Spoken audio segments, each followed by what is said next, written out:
Hello and welcome to the podcast. This is Wednesday night and we are undressed and we hope you are too. I'm Louis Orlando. I am your host this evening. Jeremy Taylor decided to go back and visit the Queen for a weekend. He saw Obama with the little prince and decided that he needed to get some screen time with the little man himself. So I will be taking over tonight. And on the panel we have, as always, the Dark Lord of Bulgarian pheromones, Mr. Ivo Ivanov. Yes. The liberal terror, Kath Taylor. You realize I'm going to have LT. that image of all our listeners naked listening to us now. That's It's only fair. They've got the image of me naked talking to them. The Sultan of Suave, Mr. Terrific, Mr. Multi-Talented, Mr. Ken Hayes. Well, thank you. Sultan and Suave. And the most spectacular comedian to ever appear on Wednesday Night Undressed, Mr. Mikey Picorni. Yeah, Mikey. If they're imagining me naked, I can make sound bites too. Awesome. Naked sound bites. So Jeremy's gone. Jeremy is gone. Jeremy's gone, and He'll be back tomorrow. And by saying he went to meet the Queen, you mean his transgender lover? Well, Is that I'm not the sure nickname? that we really want to call Bubba transgender, but no, he went back to his home country, England, to make a visit. So we are here without him, and we will try to carry on as best we can. It's kind of awkward not having him, and yet surprisingly refreshing. I've been at home without Jeremy now for 3 days, and I feel much the same way. Isn't it odd that Obama visited Prince and then he died? I know, it's sad. That's Not so the sad. Prince. It's kind of strange. He visited a prince. Hey, Prince. Oh, okay. Not the Prince. Well, some people would say he visited the prince, but I would say he didn't visit Prince. Not Prince, formerly known as the artist, formerly known as Prince. Exactly. Okay. Taff, cap. We've done that one. Was that an old Cat joke? Cat. I wasn't here last week. Yeah. All right, so we're going to start this week with news. We're going to take a serious turn for the beginning this time, and we're going to go over some headlines. In fact, we're going to use Kath's headlines. So we're going to start with Kath's bits. The missing word out of the headlines of the week. Oh, okay. And these are headlines that have been scrounged from some fairly unlikely places. Here's one you might not have seen. What is the missing word here? Trump lawyer denies threatening artist who drew billionaire Nude. blank. He knew it. She drew the billionaire nude. So a naked picture of Trump, and I've seen the head and shoulders. It was very orange. Yes, he Yeah. was rather orange from He top was to bottom. very orange. Was Yes. that the one with the micro penis? The one painting? That's the thing. Oh, that's yeah, it. It was a little lot of bitty. blurring, so, I'm not sure. And she's been threatened by a voice who said he was Trump's lawyer, Cohen, who now somehow denies having called and threatened her. So it's a bit of a mystery who this was who told her that she was not allowed to do that. Good question. Who knows? Yeah, this is not communist China. She can draw whatever she wants. Yeah. Exactly. All right, Yeah. let's go Well- to the next one. Okay. What's this one? Sweaty billboard could help fight blank. Pit stains. Well, it might. Sweaty. Sweaty billboard. What could that help fight? Unhygienicness. That's too long. Wait a minute. If it's a billboard and it's sweating, then it's creating water. So maybe it's helping to fight smog. It's helping to fight the Zika virus. Oh, because it attracts mosquitoes? This is a billboard that kills. Oh. It kills. It produces sweat and carbon dioxide and attracts the little buggers and zaps them. Oh, that's exactly what we were missing. And Murderous and- billboards. Yes. And the man is making this design available free on the internet for anybody to create. So watch out for billboards. Can it kill more than mosquitoes? I have not tested it. Okay. I thought I smelled something on my commute to work. I'm going to tell people that's just the billboard. All right, one more. Okay. Villagers' lives ruined by blank, actually, which attack cars and cause mayhem. Villagers. How would their Killer lives be bees. It's gotta ruined? be. It may be. Killer maybe bees sounds it's good. elephants. Elephant sounds good. thinking Rogue Chickens. Rogue chickens. That's actually much closer than anybody else has got. It's actually mating peacocks. Mating peacock. Mating Peacocks is a great name for a rock band. Mating Peacocks. Coming right up, guys. Mating peacocks is Give it up for Mating Peacocks. Just think of the business and feathers you could do. If they see themselves in a shiny car, they get mad and they attack the car. Really? So the villagers are not very happy. And the peacocks are not too bright. No. I never. They only have little bitty heads, tiny Well, brains. Yeah. Okay. There you go. That's what she said. Okay. There we go. Excellent. Awesome. Thank you very much, Kath. All right. So we're going to move right on into our first topic for the night. As you guys are probably aware, since it's all over the news, Prince died this past week. And for me, that was actually a big deal. I literally grew up listening to Prince. When I think about that personal soundtrack that I think every single one of us has as we go through life, just know what we're doing. There's a certain set of songs or certain, maybe even a particular song that kind of follows you around, and that's just kind of the thing that you have your own internal jam to. Well, I had probably 27 albums that my personal soundtrack was comprised of, and they were all created by this one guy. For me, his death was significant and traumatic, and quite literally before Prince died, when people talked about being broken up because a celebrity died, I always thought it was kind of silly because I never, ever had that kind of connection to someone like I did with Mr. Prince Rogers Nelson. Yeah. So it was a big deal for me. Yeah, Lou's I'm not sorry. exaggerating. Yeah. I've known Louis since he was basically a child, so that's like 6 months we've known each other. But no, seriously, I've known him for a long time, and he's always been obsessed with Prince, and he is encyclopedic. Louis is encyclopedic about music. He listens to so much stuff and knows he's very eclectic as well. But Prince has always been his hero, and he's always given me examples of Prince's influences to other artists.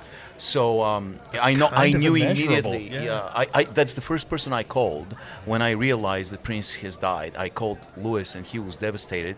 He already knew. You had found out literally 2 minutes ago. Yeah. Before I called you, and you were devastated. And I felt like you're gonna need some support. But he definitely, I never understood Prince like you did, but I recognize his genius as a virtuoso musician. His musicianship was amazing. He was a multi-instrumentalist. He obviously influenced a lot of other styles, and he himself has been influenced by so many styles like R&B and blues and rock and roll and even disco, and he managed to create this amalgamation of sounds that was his own creation. So I think his genius was probably in making sure that he took the best of other styles and other genres and made his own Prince genre. But he was really fantastic. Well, yeah, and for me, because I grew up with him as a music influence from junior high forward, it's a memory trigger for me. When his songs would come on, I would think about when I was young. And so it was one of those type of deals for me. It was sad for me. I wouldn't say I went into a funk or anything over it. But yeah, he was definitely a person that I have very strong memories with his songs. 1999 was the theme at my senior prom. That's awesome. So, things like that, it would always kick into gear. And with a name like Last Haze, his song Purple Haze, that got tagged on me, and that was my nickname for a year in college. Yeah. That's amazing. So, yeah, He had the dank. Purple. Yeah. I can always With tell. my Purple Haze, I yeah. can always tell. There's something funky about people who were conceived by parents listening to Prince, like Michael Pokorny, for example. There's something funky about this guy. Just you not can quite tell. right? You can just tell. I think that's going to be it. I think maybe from now on we should just refer to Mikey Picorni as the funk diva. FD. Wow. That's good. Yeah, I that like- was my name in junior high. Funkadelic. So. Oh yeah, I had them all. I did them all. So, he was extremely influential, but definitely not necessarily my biggest influence, because it was probably a little late for me. My heroes were probably the classic rock guys, but also I've never felt like music really should be confined to anything. I've always been obsessive about classical music, for example. Since I was a teenager, I loved classical music. Hold on, because you're actually I think you might be leading into the question that I want to ask the whole panel. Yeah. Completely to the side of the Prince discussion, I had the experience 2 days before Prince died, where I was listening to a song that I've listened to 100,000 times, and each time I've listened to the song, it really does have this same effect. The police sending out an SOS. Yeah. The final verse in that song has always had this really significant emotional effect on me, and I hadn't ever noticed it until, like I said, last week, as I'm sitting there really paying attention to the song. That song affects me like maybe no other pop song does, discounting everything that Prince does. Yeah. And so that caused me to wonder, does anybody at the table have the experience of having a song hijack their emotions? Is there a song, God, of course. or a jingle even? I was thinking about sappy commercials, something that you can hear. Well, yeah, the sappy commercial, the classic is from the classics, the Flower Duet by from the Lakme by Delib. You hear it in one of the, I don't know whether it's airlines or cars, but where the two women do a duet. You can't understand what they're saying, but it is just amazing. Look at the Flower Duet, and it always gets to me. Interesting.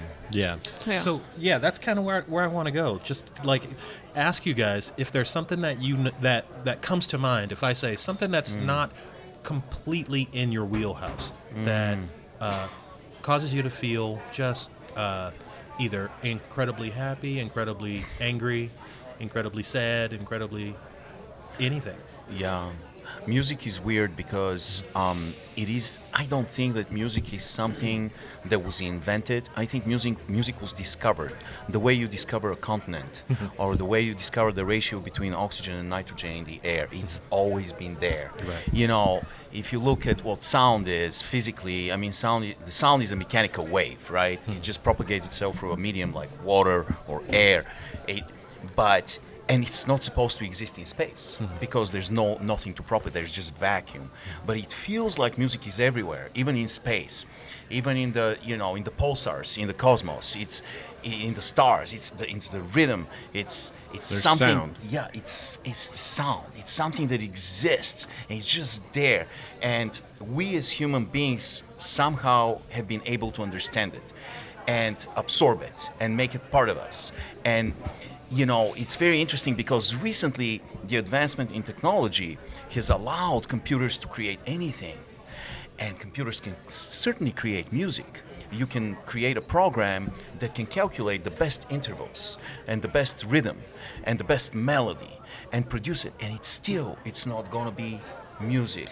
That's because you have to combine the music with a Emotion. poem. No, with a poem, with words. Well, not The best necessarily. songs come No. from things that No. could be poems by Well, themselves. here you touch on something that I've thought about. Music and poetry come from the same place. Yeah. I'm saying that computers are never going to create a real music because real music comes from a place inside a human being that has some kind of a personal attachment. A human has a personal attachment that he expresses through music. True. But poetry, And they could put words together, but it wouldn't be a poem. But Same see, thing. classical music to me, music can be poetry without words, and poetry can be music without notes. Right. I agree with that because there's come certain from the music same that place. triggers deep emotions in me, and it has there are no words with it. Oh, right. It's just the sounds.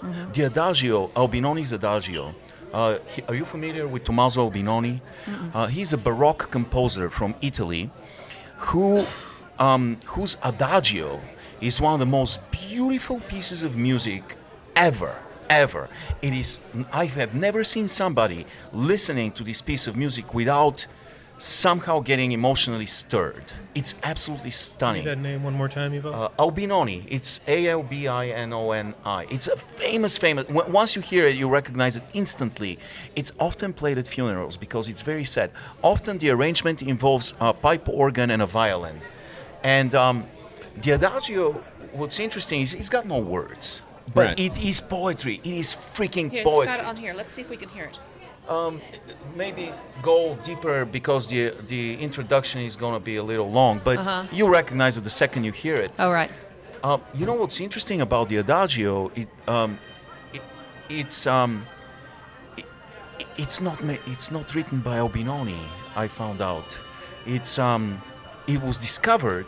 Oh, I know that piece of music. Yeah. Absolutely, yeah. It was discovered by somebody in the 20th century, and they discovered like a fragment of music, and some other composer, modern composer, wrote this music using just this little piece of fragment by Albinoni. Cool. But really, people are not sure whether they should even be attributing this to Albinoni. But it's a stunning piece, and there's a great. It kind of bubbles up and grows, and it just becomes an incredible, like, starts very small, and it's an incredible piece of music. For me, when I was I was about 14, and I couldn't wake up early in the morning to go to school. And I had to get up at 6 a.m. and you're a teenager, you want to sleep late. So I've discovered this song by Led Zeppelin called "Since I've Been Loving You." And Maybe my absolute favorite Zeppelin song. yeah, it is really a bizarre song because it starts very slow with just 4 notes on the guitar. And Jimmy Page, and it's very soft, and it's perfect for waking up. And I had this, and then it just slowly builds up, and then just goes and becomes this orgasmic, insane, just hurricane of sounds. And Robert Plant is kicking your butt out of bed, but it starts slow, and it slowly pulls you out of your dreams and out of your sleep. And I had a small cassette player, and I would set it up every night on that song. And when I would hear the clock, I would just push the button, And it would play. slowly pull me out. So I used to that use was- Shake It Up by the Cars to do the same thing. That's yeah. I went through phases. I think the first album that I would just alternate between albums. Probably the first one was Motley Crue's Theater Pain, followed by Beastie Boys, License to Ill, followed by Eric B. and Rakim. Like it literally, and it would just whatever song happened to be in that Right. at that position. But You it have was very eclectic taste. But you know what? I took Louis to a concert in Bulgaria where I finally found something that he couldn't stand. I took Polka music? No, we were in Sofia in Bulgaria, and we went to a Kraftwerk concert. The legendary German band that started techno music and is very influential today. And especially influential in hip hop. yeah, and in hip hop, and it's sampled to no end in hip hop. But we went to listen to it, and they're basically 4 guys from Germany. It was the original lineup of Kraftwerk, legends, who play not instruments but laptops.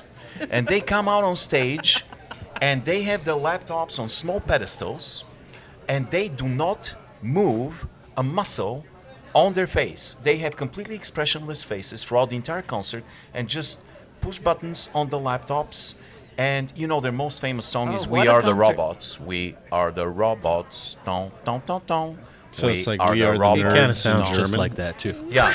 Oh, And we could do that. Maybe we and could so sell. and so at the very end of the concert, the lights went out, and when the lights came back on, instead of them, there were 4 robots on behind the laptops, and the 4 robots performed "We Are the Robots," and they were far more animated and had far more expressions than actual guys. So Louis, at the end of the concert, looked at me and said, "Crazy white people."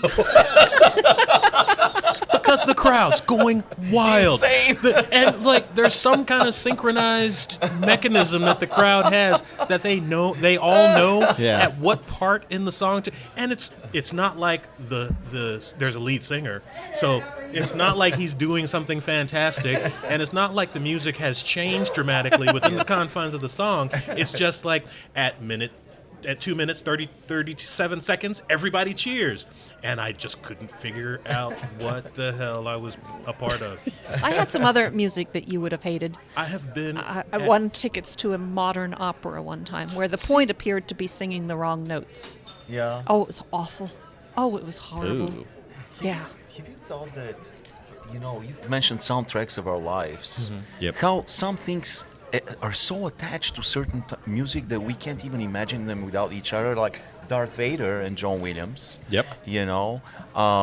Or Moonlight and Beethoven. And, there's certain things, Mendelssohn and a wedding. You have to play Yeah. Mendelssohn at every wedding. Auld Lang Syne and New Year. There's certain things that just go together and will always go together with certain music. Yeah. And from what I understand, everyone loves music that they went through puberty with. Because at that point in your life, you're discovering who you are, what you like, what your identity in the world. They say that whatever music you listen to at that point is what you will love for the rest of your It will life. stick with you Which- forever. Yeah, there's something to that. Which is Or what you hate. Or what Because you hate, too. I was heavily indoctrinated with country music and I can't stand it. Oh. these days, country don't music know. isn't even really country music, in Yeah. my opinion. Like Right. Patsy Cline and Hank Williams, those guys were country stars, in my opinion. Yeah. Nowadays, it's just more pop music. It's just Yeah. pop music that seeks to capitalize on the demographic they're aiming for without sticking to the roots of what that music actually meant. Yes. A good question. Sinead O'Connor made a big statement in August when a Rolling Stone magazine came up with a cover of Kim Kardashian, and Sinead O'Connor With her butt, right? Sinead O'Connor said, what, Rolling Stone, you are largely responsible for the death of music. And I was thinking, is music really dead? It's true that more and more popular music is manufactured on an assembly line in boardrooms by 50-something-year-old executives who decide who's going to be the next star, But but at the same Disney time, Overdrive. it's an interesting point that is music really dead because the music industry is dead. Maybe it's the other way around. Things got flipped when MP3 compression was invented in Germany, by the way. By the way, do you Goddamn guys know Germans. an interesting piece of trivia? Andy, maybe you know this. Which was the very first song that was compressed using an MP3 protocol? The very first, the revolutionary, and you all know the song. You all know that song. It was done in Germany by a German engineer. And he went through hell to compress this seemingly simple, I'll give you another hint, seemingly simple song. But Happy birthday to you. no, it was Tom's Diner by Susan Vega. It was the very first song that Okay. was used in an MP3 format, and it sounds like you My know the life song. is now complete. You know the song? There's barely any instruments. There's a little bit of a drum at some Keep going, point. I'm still not. But that's it. That was the song. That's basically it. It seems like it's going to be easy to compress, but it was actually very tough. The question is, the industry got completely turned around by MP3 compression, right? People had access to music whenever they want for free. It completely robbed artists of income. But I'm thinking what happened was artists were now forced to hit the road, and instead of making an album every 5 years and then make several $1 million and get drugged out of their mind and destroy their livers, they were actually forced to work hard and tour 250 days a year and produce new music all the time. So because MP3 they- compression has saved livers. well, I guess that's Or how develop Percocet that's addictions. one of the angles that you can look at it. Obviously, it's horrible that artists create product that's very valuable and they should be paid for, and they're not being paid for it. At the same time, they work harder. They have to make their money on the road. That's how it used to be, that you make all of your money making a CD or an album, and then you support the album with a few trips on the road. Now you had to be on the road all the time and support it with some album that you don't make any money off of. We have a favorite artist with Lewis called Bob Schneider from Austin, Texas. His shows are legendary. He does shows that I haven't really seen anybody do anything like it. It's beyond and extremely successful shows. What he does, and he's been doing for many years, at the end of the show, you can purchase immediately. Used to be a CD. You can purchase a CD with the show that you just listened to. They had towers and towers of copiers. They would make the CD like this. You pay $10, you get the CD because you were there. You want to have that experience preserved and packaged for yourself. Now he just does USB drives that have his likeness. It's a little rubber Bob Schneider. It's a USB, and you have the show. And he makes crazy money doing this all year long. So it's an interesting thing. There's a lot of artists that have taken up that model, and I think we're going to see a lot more of that. That's in the the way future. to go. But Yeah. he was definitely one of the first to do this. For sure, one of the first that I ever came Also, across. one of the first to use the loop machines to do a show entirely on his own and put textures and layers during the song and loop them over his voice. So All right, we're going to move on because this is actually going to have to be a short show. I want to talk a little bit about Mr. Bernie Sanders. It is almost past the point of relevance at this point. yeah, And feel the burn. yeah, I don't think anybody's feeling the burn. He's on quite as fire much. and cartwheeling into the ditch right now. Yes. Yeah. So, but one of the things that we've always I done think on the that show. Cruz is feeling the burn because he tapped Carly Fiori. Burns a little lower down. Andy, I gotta show you something. We have a great musician and a great personality here, Andy Bob. But look at this, this title: Republican Cruz taps Fiorina. How do you start a news article by Republican Cruz taps Fiorina? Yeah, that's just. That's number 2. Oh my! Somebody was having fun with that. So, one of the things that has always interested me about Mr. Sanders is that he's very polarizing, and a lot of people call him the Democrat doppelganger to Mr. Trump, in that his followers are fanatic and sometimes a little foolish about it. He seems to have tapped into this vein of anger that a lot of people, specifically young people, are feeling towards the political process. And maybe the biggest knock that I've heard against him is that he doesn't really understand some of the things that he talks about, that his numbers just don't add up in any way, shape, or form. So I kind of wanted to get the opinion of the panel to find out what you guys think of Mr. Sanders, and do you think that the hype is valid, positive or negative? Definitely positive. Definitely the hype is positive. It shows that America is sick and tired of the current political process. And I think you get that from everyone, no matter who you're voting for. They believe there is something wrong that needs to be done. And that's how we are during every election. There's some problems, and we have to address them. What those problems are, we may all disagree about, but they're Or how to solve them. Or how to solve them. But Bernie Sanders has invigorated his base much more so than I'd say Trump has. I think Trump has kind of just usurped that demographic of people with his rhetoric, his spiteful, bigoted, hateful rhetoric that Bernie Sanders has not had to use. He has not had to say one bad thing about anyone who doesn't deserve it. Well, you know what's amazing is Bernie Sanders has achieved so much because here's a guy with almost zero name recognition. You have on one side Hillary Clinton, with a person who has maybe more name recognition than anybody, and then you Except have Prince. Trump. Yeah, and then you have Trump with giant name recognition, and those two have Only giant. because it's on the side of a building. I mean, Yeah, and, we wouldn't know who he is I mean, unless Hillary that has was the true. super PACs and the money, and Trump. Trump is a billionaire. And you have Bernie, good old Bernie, 74-year-old Jewish dude from Brooklyn who's got, I mean, he has And he's no charisma. enthusiastic, and he. But he's real.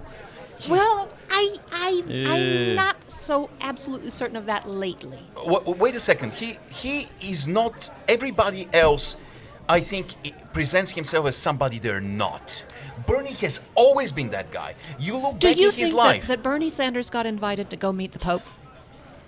I don't know what Because that's the impression he's given, and he wasn't. You look at his record and who he was when he was 20. He's the same guy. Yeah, that's But true. the Pope That's does true. endorse him, though. No, the Pope Well, that's does not true. endorse He's him. employed I now. thought, He wasn't when the he was Pope said, 20. "Hey, I like Bernie Sanders." Or 40. No. Well, I don't know. wait. I don't know. He wasn't I employed. only get my news from Facebook. Yeah. Wait, he was. Look back at his background. Yeah. No, he was. He was always an activist. Yes, Yeah, he I'll was give always you an that. activist. He was always actively protesting the establishment. He always had his agendas, whether it's going to be clean energy, whether it's going to be LGBT rights, Yeah, but whether it's Whether going and to I be thought he was equal really income very, equality. very genuine and so on. But I don't think he's quite above stretching things and No. exaggerating. He does that. That's I'm what he's not- done about that's this what she Vatican said. thing. I'm not sure.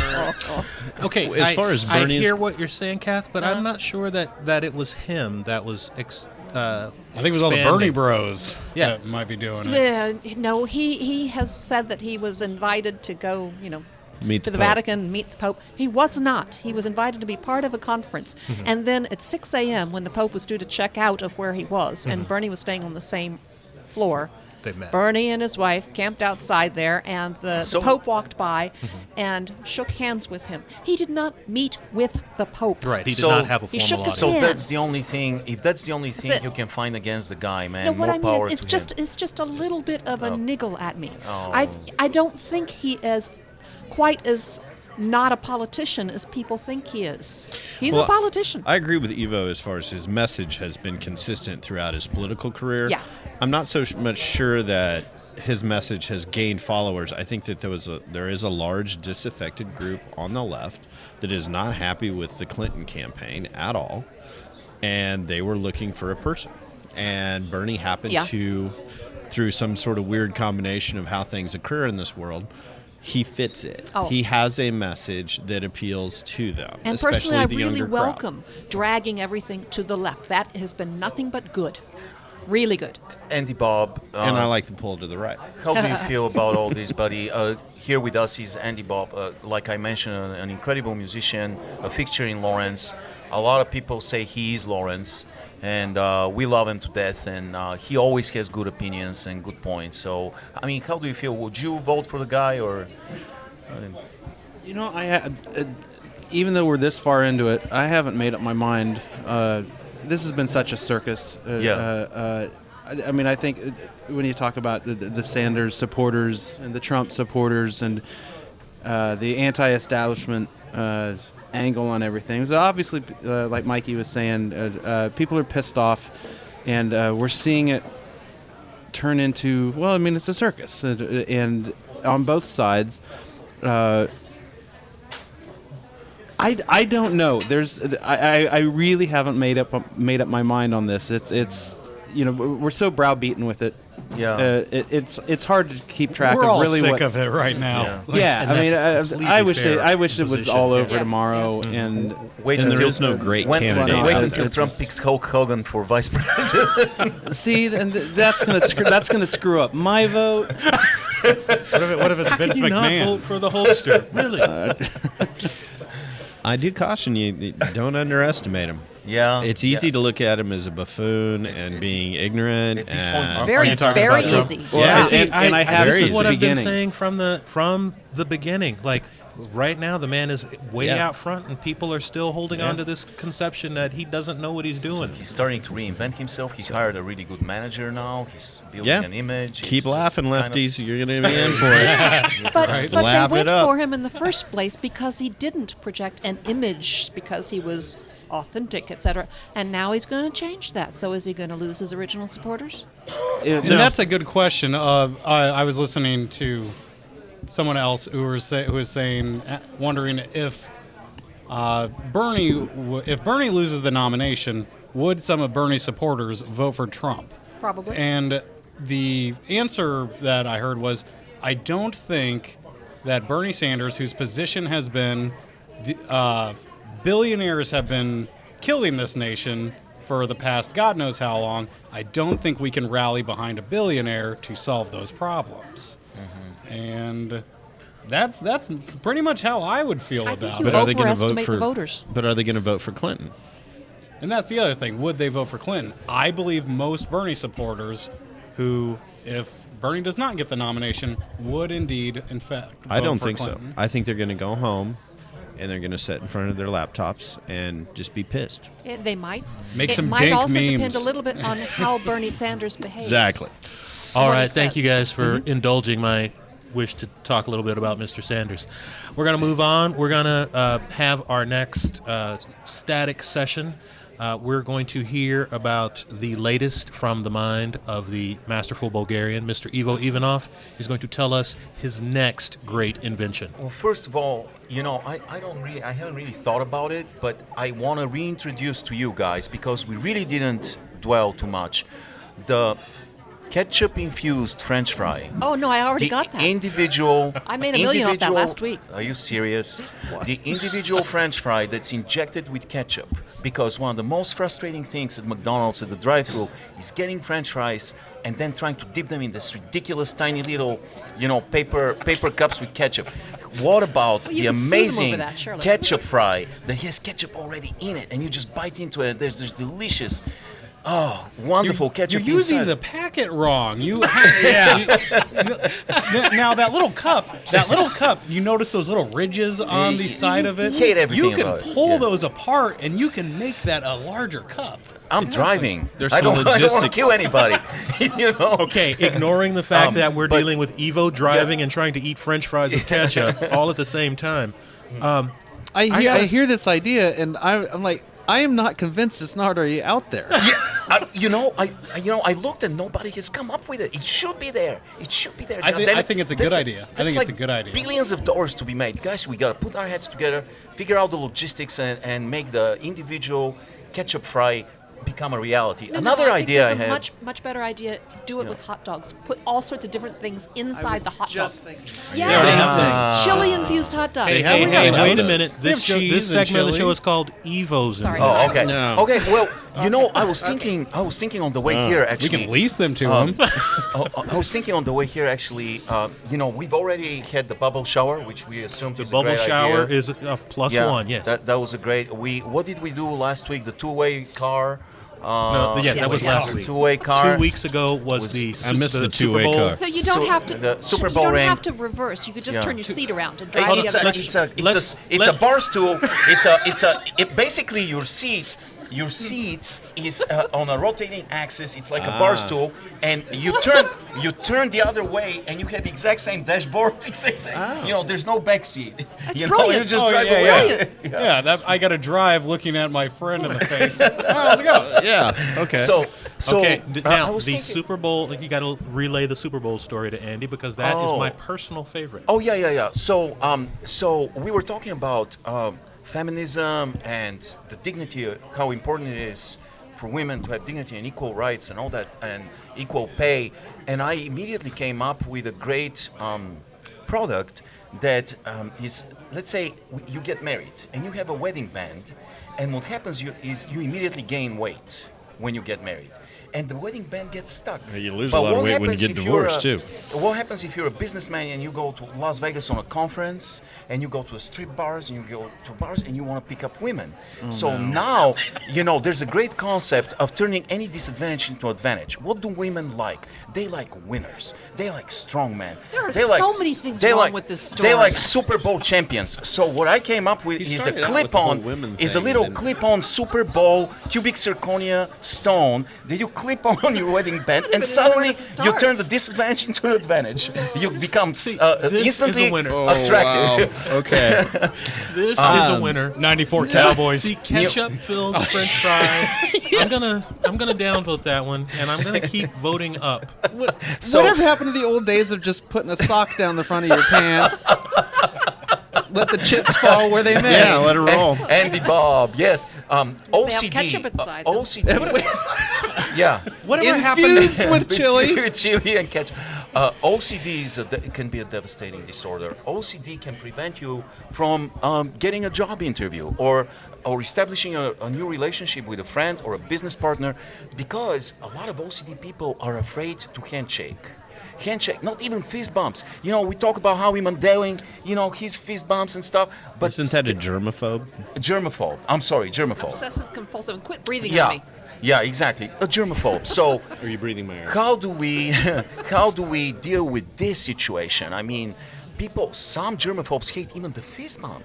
So why not have OCD gloves, which is basically you're going to have a photorealistic print of a hand on a glove. You know, you put on gloves that look exactly like hands with nails, wrinkles, lines, you know, and then the fist bump, it's natural because at the same time you avoid the germs because you're wearing a OCD glove and you're not interrupting a potentially good relationship with a new friend who likes the fist bump or a high five. You know, you have High to fives sound dangerous. because Because your glove might come off. see, you gotta be. Maybe if you're wearing a, you Oh, have I to was wear a thinking suit. of, I misunderstood it. I was thinking of a whole fake hand. I think No. I think a whole fake hand would be better. On a stick. Yeah. Here, we'll touch. All right, Just- we're running out of time. You have to be wearing a suit for a My fake name's hand. Mark Cuban. Thank What you. are your projected sales to date right now? Thank you very much, I want Mr. 50% Evo. of this Yeah. $1.50 item. We're going to finish out the podcast because we're running out of time. We are going to end today with the word. Brothers and sisters, we have gathered here today to learn a new word. Today's word is actually a phrase. Oh, that's not fair. That's too many words. Yeah, that's like more than one word. Yeah. And the Requires word- multiple It's learning. Tell us what it is. And the word is first word is Today PowerPoint. is locus classicus. Oh, Locus. the VD. Oh, I think that It has very something well to do with could be. the eye. Locus classicus. So, locus classicus means either, number one, smart talk. Number two, the area around a museum. The street? Or number three, an authoritative book passage. God, I'm gonna go with 3. No, it's a model of a car, isn't it? Oh no. That's not one of the choices. That's Lotus. Well, you're thinking That's a Lotus. Lotus. Classic Lotus. No, this Lotus is classicus. like the fourth plague. Locusts. That would be Oh. locust. This is locus. I'm going to go Well, with you know, 2. Hebrew. Three. It's Hebrew. 3, 2. Authoritative I'm going book to passage. and One. Two. I'll do one. All right. says the area around a museum. The answer is number 3. Yeah. Woo!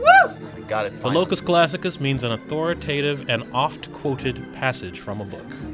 Outstanding. Brothers and In a sisters, car. this has been The Word. I would like to thank everyone for tuning in this week. This has been Wednesday Night Undressed. Thank you to Mr. Tom Conroy for his bar. Thank you to Neil and Eric for doing our technical work. Thank you to the panel, and we will see you all next week. Next week.